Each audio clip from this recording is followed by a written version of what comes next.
check it out and try to get a repayment plan going on before they do that, because I can't afford to have my wages seized.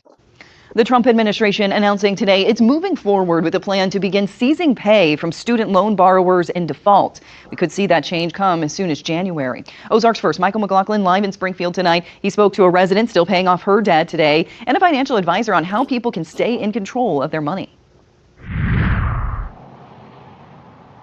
Right, so when someone doesn't make a loan payment within 9 months, it'll then become defaulted, meaning that the government will have the right to take around 15% of their wage to pay off said debt. I was not aware of that. They have already been seizing my tax refund every year. Jessica Carey tells me she still has a significant amount of student debt to pay off. I think it's about 60 grand or something like that. I got a bachelor's degree, then I went to grad school for a year, and then I did some other stuff and borrowed a bunch. She says she can't afford to go into default. I really do need to check it out and try to get a repayment plan going on before they do that, because I can't afford to have my wages seized. Tax season's coming up, and I don't want them I really needed that refund this year, so I don't know what to do. I spoke to Richard Baker with Fervent Wealth Management. He tells me the first thing borrowers should do is see what can be done to get caught up on payments. You don't want to owe Uncle Sam money, right? So do whatever you can. They're workable, they're common sense people. So reach out to them saying, what payments do I need to make? Is a minimum payment I need to do to get out of default so that you can be in control. And then adjust your weekly budget accordingly. The main thing on your budget is to make it breathable. You don't want the anxiety, you don't want the stress. So figure out ways to lower what you can. And it's usually those big lever items. It's your rent, it's your budget, it's your gas, it's your utilities. For those struggling in Springfield. See, that sounds good, right? But at the end of the day, what he's ultimately saying is either way, the solution is just to pay. If you get it garnished 15% out of every check, then you're paying it off. But then what he's saying is call the student loan company and basically ask them, how can I get caught up on this so I'm not in default? No matter how you cut it, slice it, and dice it, because the reason that I'm addressing this is because the sentiment that I mostly hear is that most people just feel like they shouldn't have to pay it at all. But what we're seeing now is that that's not going to be an option. You're going to pay it one way or the other, whether you directly notice it, or whether you directly and intentionally facilitate that, or where you just have to watch it being extracted from your paycheck. Right? That's where we are. And man, this is coming down really quick. And it's a lot of people that's going to have a rude awakening. And, I think that's just my personal feelings. I can give those, but let's just finish the story. Baker recommends taking advantage of local resources. Credit counseling services is part of the Catholic Charities here in town, and they are excellent to work with. They can give people, sit with them side by side, help them work on their budgets, and even at times call their debtors, their creditors, credit card companies, and do some negotiating on their behalf. Surprised how many people are like that with over $100,000 of student loan debt with only a bachelor's degree. And then to take it a step further, you'll be surprised what their bachelor's degree is.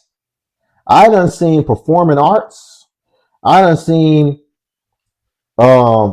African American studies, all type of stuff. But let's just hear what the sentiment is out there.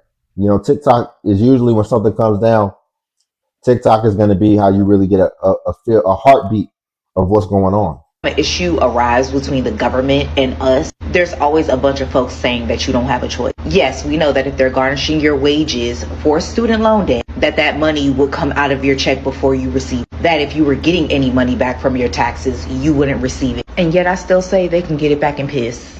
We have allowed them to fire folks en masse from the federal government. We have allowed them to kidnap people off the street. We have allowed them to inflate the cost of everything. We have allowed them to remove vital pieces of American history and integral parts of our education system, while also stripping people of the basic human rights of food and housing. As Americans, people of privilege in a nation that throws around wealth in our faces, we could actually be Indonesia or Nepal or Italy. But instead, we are still a year later crying about election results versus taking power back in our own hand, with the first step being them taxes. But everybody's so scared. Oh my God, well, you have to pay them. We do have choices, but Americans choose to be put on a leash and dog walked by their own government. Come on in, sit down, be quiet, don't say shit. I'm not mad at some of what she said, but I guess my main thing is I didn't see nobody talking about that before. Like, where did it come from now? And see, she brought up a lot of things that I didn't hear anybody having a problem with. You know, taxes, I agree. But don't try to make taxes an issue now when all of a sudden, because she's talking about the election results, she went all over the place. But don't try to make that an issue now because everybody doesn't have student loan debt. So this is your plight. Stick on your plight. Don't try to make all these different things. And, she brought up history and artifacts, all type of stuff. But I didn't hear nobody complaining about none of that type of stuff. Now that you find out that you're going to have to directly, they getting that money about your check directly, and they getting it. Now all of a sudden there's all these issues that are so urgent that we have to address and we have to bring them to the forefront. She just doesn't want to pay. But see, it's kind of like a temper tantrum, right? Because there's no getting around that. This is not, they're coming in your house and you get to try to defend something, or you know what I'm saying? Like you got money in the shoebox and you get to actually try to defend it. No, this is going to be very indirect, but you're going to directly feel it. It's going to have a direct impact though, because you're going to be working, and when you're working, it's just going to be gone. And see, this doesn't matter where you go, how you try to finesse it, unless you're working under the table. But ultimately, that restriction is still going to be there, looming on the horizon. So I feel like she was just kind of having a temper tantrum. And I have seen a lot of stuff like that, where it's just people saying, I'm not paying. They're going to have to figure out what they're going to do. And it's kind of like they're trying to ready the troops. They're trying to get everybody else in on it with them, almost like they're trying to overthrow, in a way, over student loans. But what they're finding out is like, no, see, they want everybody to be like, oh, nah, this is all wrong. Like the whole society is just going to get behind it. But then what they're finding is like, no, not everybody has student loans. And you not wanting to pay it is going to make the majority have to be responsible for what some people chose and decided to take on.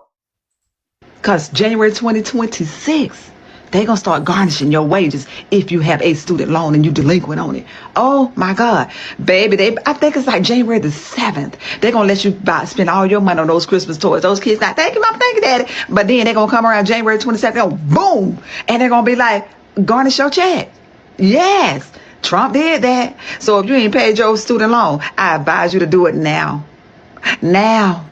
You ought to set it on your student loan up on the auto pay just like you do your cell phone. Huh? Yes. And from what I gather, they're going to take about 15% of your pre-tax from your check. Girl, what we going to do? Call them folks now. Mohila, Salome, it's Shay Shay. Can you help me? You got to help yourself. You just need to pay your bill, pay what you owe, and say less. And if you get a letter, don't throw that shit in the trash no more. Don't throw it in the trash. Read, respond accordingly. Carry on, January 22. Right. And see, this is why a lot of things have gone unchecked for so long, because people try to, what I've noticed with student loans especially, people just try to pretend it doesn't exist. And what else they try to pretend that doesn't exist? They try to pretend that interest don't exist and that interest ain't accruing. So although you got defaulted on, there's going to be a lot of people who might have had a $50,000 balance when it defaulted. And then when they get that letter, like she said, they're going to be surprised when they see what the new balance is that hasn't been getting paid. So this is where we are. We can watch one more. But like I said, I just wanted to get a heartbeat on how people are feeling about this. So he's garnishing y'all wages with the student loans. He's tariffed the entire nation. He's added medical debt back onto credit reports. And then these files were released and they were heavily redacted, which broke the law. And you guys still don't want to. And mind you, it doesn't even have to be physical. It could be economically, like car insurance. Let's all just stop paying it, like no coverage, no compliance, something simple. We can genuinely stand up to all of this, and we don't have to take this. That's the thing. We don't have to take this. We don't have to live like this. And the path that we're on right now, the system is working how it was designed, but we don't have to live according to the system. And I really wish some of y'all would understand that. Like, you don't have to live in a world where, in a society where you have to constantly subscribe to every little thing. Oh, and these people, they said that we have to do this. Why do we have to support that other country over there all the time with billions of dollars? For what? Them star people can figure it out just like every other nation. But for some reason, they are comfortable and good while we're suffering. And for some strange reason, y'all don't want to do anything about it. Y'all don't want to be consistent with this fight. I don't know. That's another reason why I haven't really been talking about much, because I'm kind of tired of talking, man. I'm tired of talking. Like, I genuinely want us to do something. Like, let's just do it. Stop waiting. This just in. Man, stop trying to get other people to crash out for something that you're talking, but as we can see, you haven't done anything. You just want other people to get behind you so that can then empower you and embolden you to then get out your body, with which you wouldn't normally do in regular circumstances. But so much idiocracy coming out of his mouth that I can only pick one thing. And the most glaring thing that he mentioned is he's talking about get rid of car insurance. Dude, are you serious? So then what? You're a citizen and somebody hits you. And now you're looking at their broke behind with no car insurance, and basically there's no recourse for you. Somebody can just run smack dab into you, and then you have to get the medical care. You have to fix your car. Maybe there's other people in the car who need medical care, and there's nothing you can do because that ninja is broke.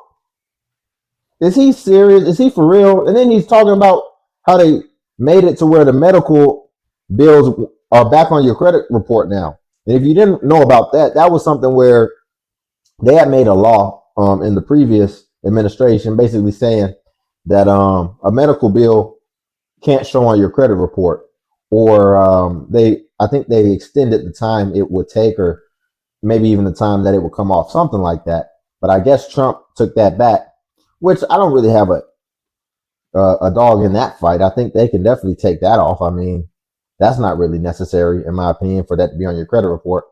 But yeah, just sticking to the car insurance.